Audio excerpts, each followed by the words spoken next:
Hi, I'm Victor Miller. I wrote Friday the 13th, and you're listening to Genretainment.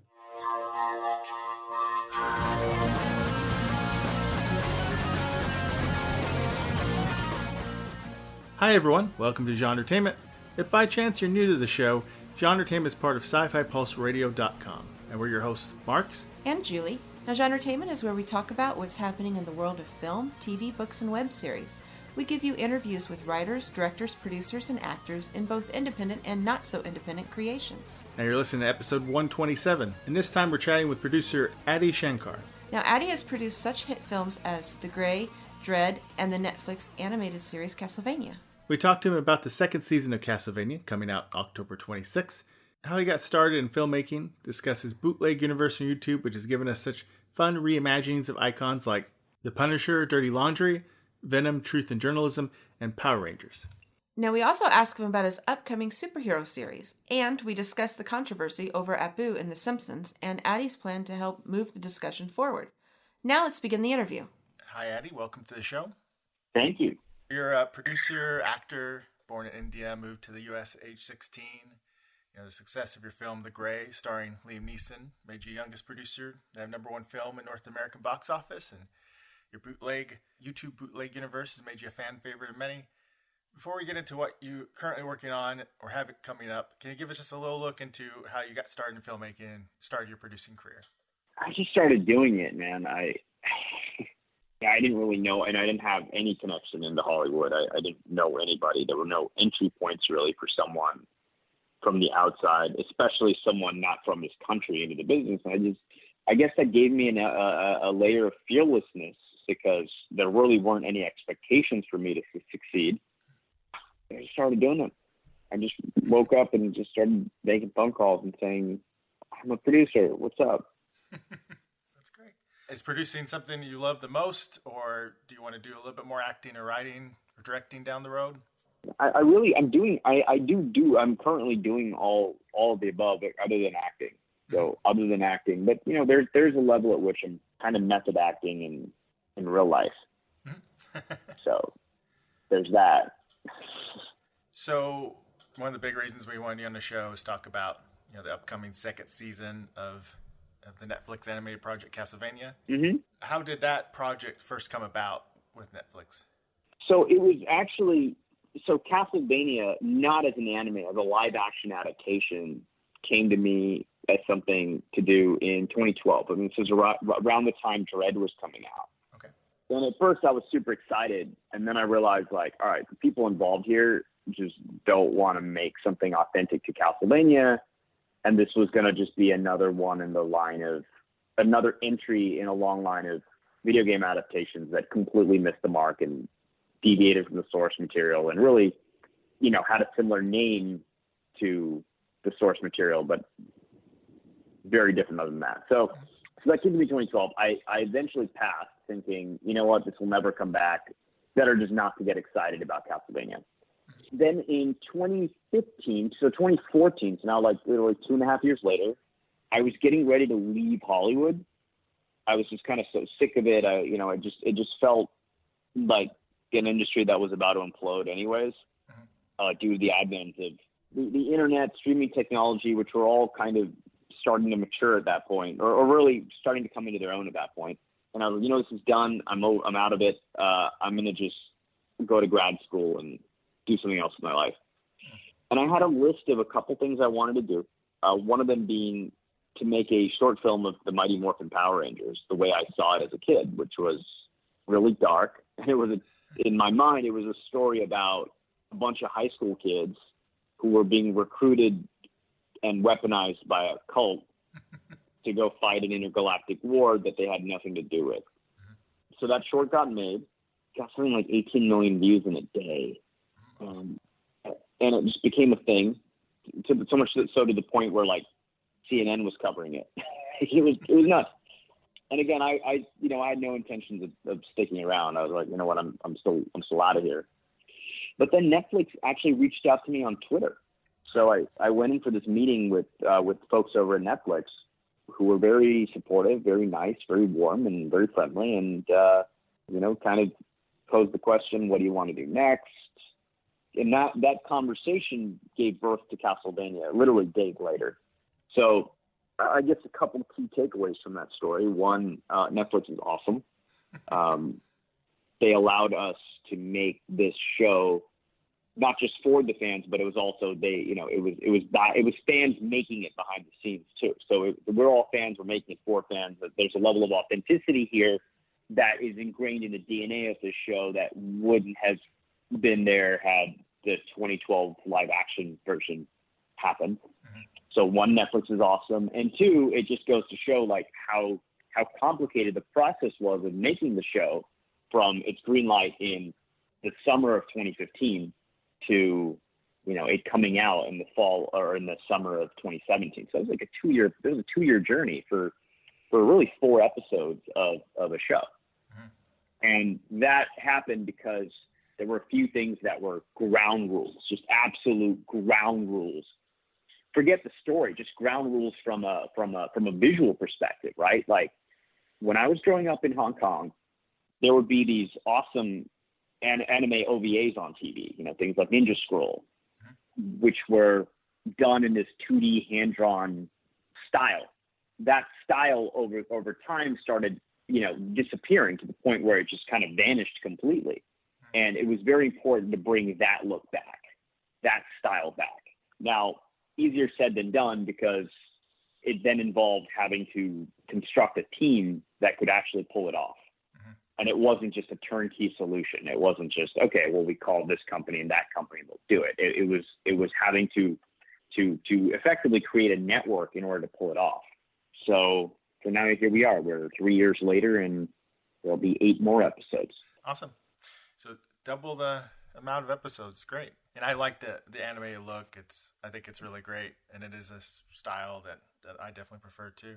I was wondering, because it's pretty gritty, I was wondering if you're going to get any pushback from that, but it sounds like Netflix was on board with it because you guys had this fan vision to it. So that's great. Yes. If anyone's seen season 1, it doesn't like wrap up everything or anything like that. Is this a series that you have ideas what are going to happen each season? Is this like a long-term plan, or are you just kind of taking it each season as you go? So there's this whole like Lost theory of making TV shows where you make it up as it goes along. Mm-hmm. I vehemently despise that form of storytelling. Mm-hmm. I think it cheats the audience, and really, that's not really storytelling. It's just stringing together a bunch of monsters of the week in order to create the illusion of depth. Mm-hmm. So we're doing the opposite of that.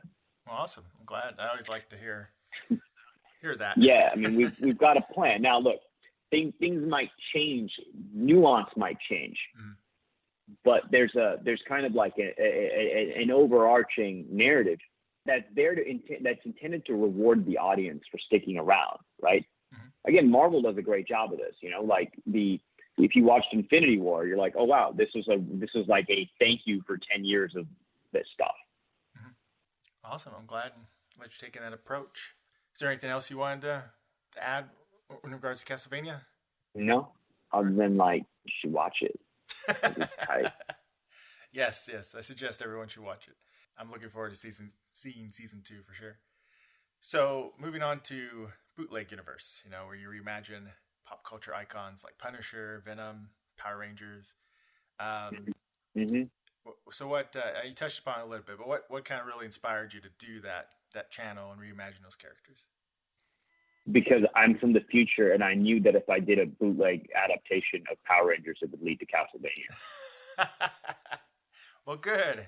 I wonder if I don't remember what happened, chronologically, but I wonder if that helped spur on some popularity to make the new Power Rangers movie they made, or not. I don't know. Yeah, it totally did. No, it did. That's what happened.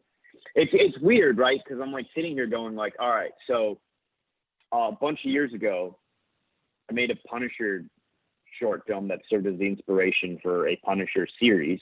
Uh-huh. I did a Venom thing, and now there's a Venom movie, and obviously there's the Power Rangers. But I don't know, it's just interesting. It's crazy that short film, like it's crazy that fan films have an impact. I don't know. It's not crazy to me because I'm into fan film. In regards to fan films and reimagining works, you know, I know we have a lot of creative listeners, filmmakers and stuff that listen to the show. You know, for any of them thinking about doing a fan film or reimagining, you know, what property, what's in a property that makes you go, I need to reimagine this, and how do you approach, you know, revamping, rebooting that? So what really inspired these fan films, I can't really remember which one came first, but you know, I remember walking around, it was like Walmart or something as a teenager, and going, oh, if I ever have the power, one day I want to do like an anthology series of different interpretations of the DC Comics characters. Mm-hmm. So I think maybe it was a combo of that thought, which probably slightly inspired by Elseworlds. The Elseworld comics from DC, and I think what really spurred all this, or spawned all this rather, my family moved to Singapore, and I was just I didn't really know anyone, and I had like 3 months at a summer break where I was just kind of sitting there, didn't know anyone, and I got really into like, you know, downloading movies and watching them because there was nothing else to do, and I was into movies at the time. So I eventually ran out of movies to watch, but then all of a sudden I saw this thing on a site called Batman Dead End. And for those of you who don't know what Batman Dead End is, it's a Batman fan film from the early 2000s. So it starts with Batman chasing the Joker, and he fights the Joker. And then next thing you know, Alien shows up from the Alien franchise. And then next thing you know, Predator shows up from the Predator franchise. And it was really mind-blowing to see especially at that point in time, because I had no idea what this was. And then I started obviously looking it up and going, what is this? Where did it come from? And then realizing this wasn't an official thing. It was a thing called a fan film. And by the way, there's this whole deep dive community of people who make fan films, generally from the Star Wars universe. And I think I just kind of forgot about it for years.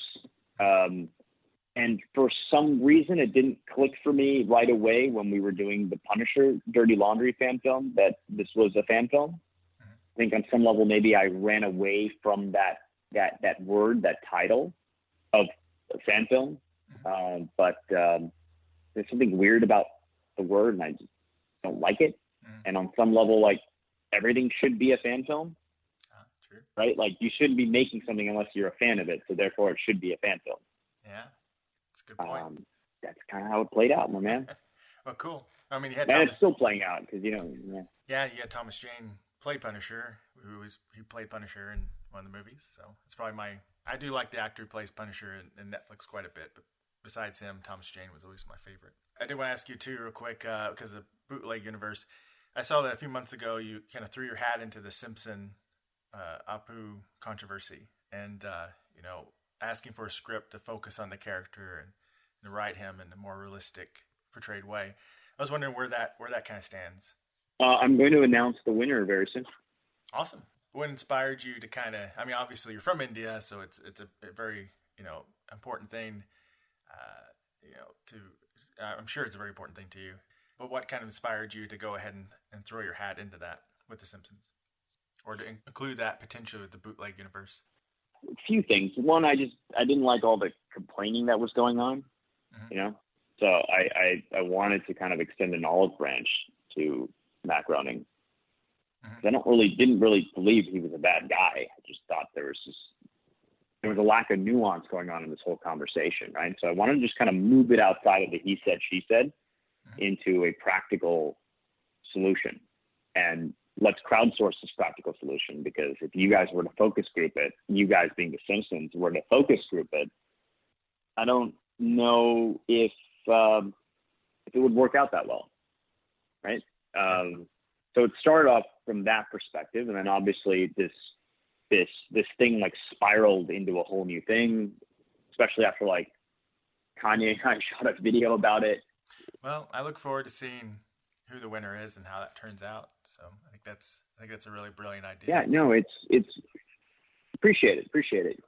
It's a difficult thing to talk about because, you know, it's not like I'm so offended and so appalled by everything the Simpsons stands for. That's not it at all. I just wanted to move the conversation forward, because the conversation just kept being in this infinite loop of someone says they're offended. Someone else says that the person who says they're offended is making it up or should not be offended. Mm-hmm. And it just kept being ping-ponging in this infinite loop. And I'm like, okay, this actually doesn't make any sense. This is completely irrational. Yep. Like, do something about it, move it forward. And it's kind of a gripe against a lot of the old guard of Hollywood. There's just this level of hypocrisy, right?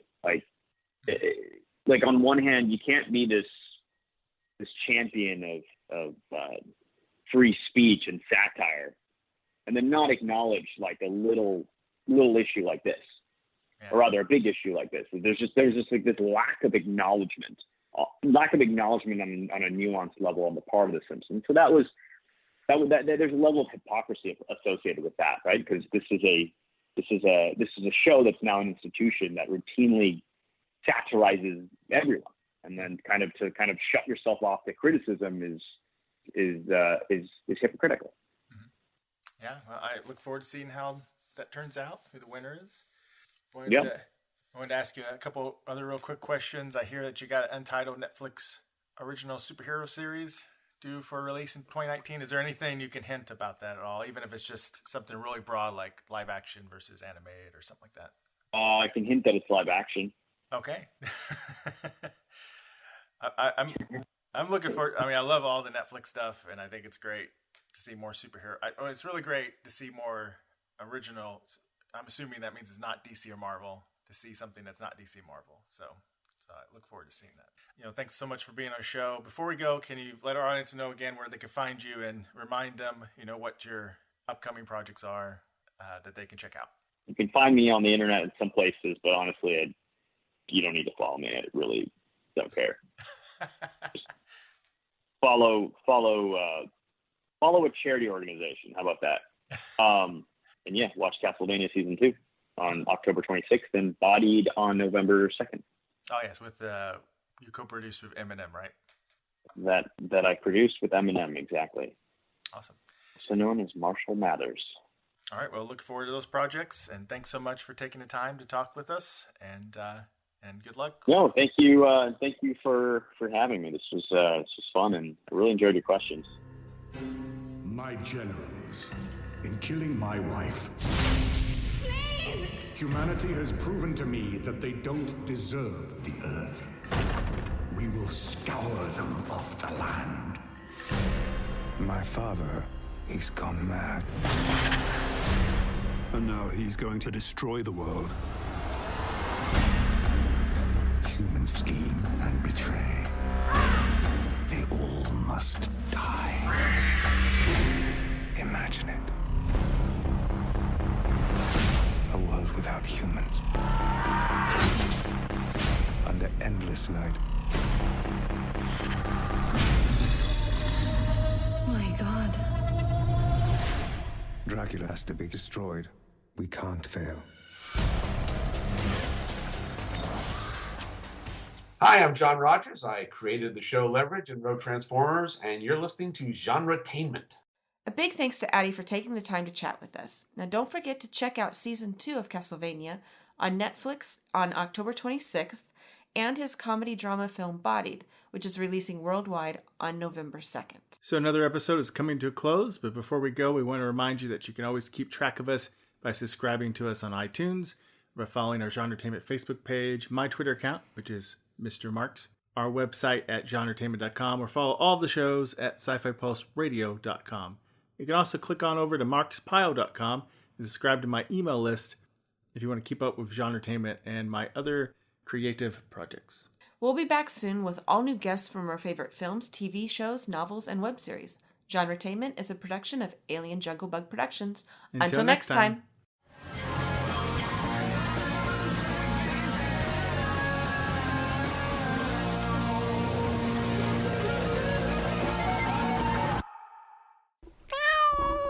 Bad monkey.